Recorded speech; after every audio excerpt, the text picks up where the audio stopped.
ebiseera ebisinga buli omu agenda neyeebuuza n'ogamba oba ki ekigenda mu maaso.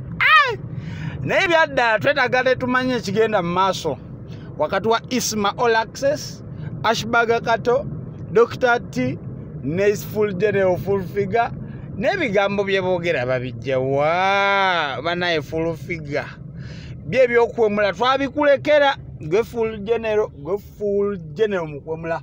Era ekyo twakikuwa akubayo ekigambo nga bw'ayagala naye nno ssebo kigenda mu maaso wakati w'abantu bano.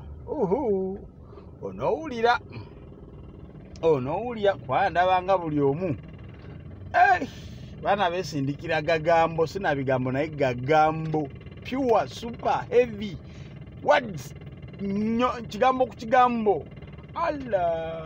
Osagane full figure ng'atandise okwemula buli kitonde kati ali ku banne abakala akatenca neggulo. But anyway, I don't know what went wrong between these people.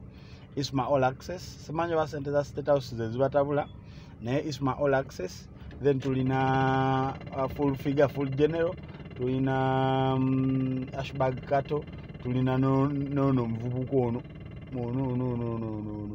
wemmengo ono yasomera ku Sente zaffe Dr. T Amale. Basically abantu abano tebali mu kukwatagana ngere entawe ekigambibwa okuba nti eva ku Sente.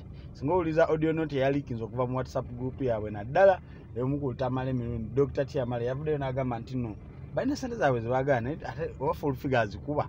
So ekinaava mu yeebiraka munakiwulira. But anyway tubasabire cause sente terina twawula. Nevertheless tumala tufa ne tuzirekawo. So balina okukaanya. Money is not everything in life.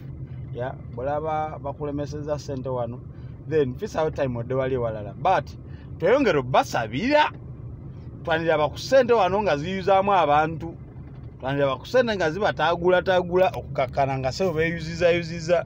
So we need to pray for them.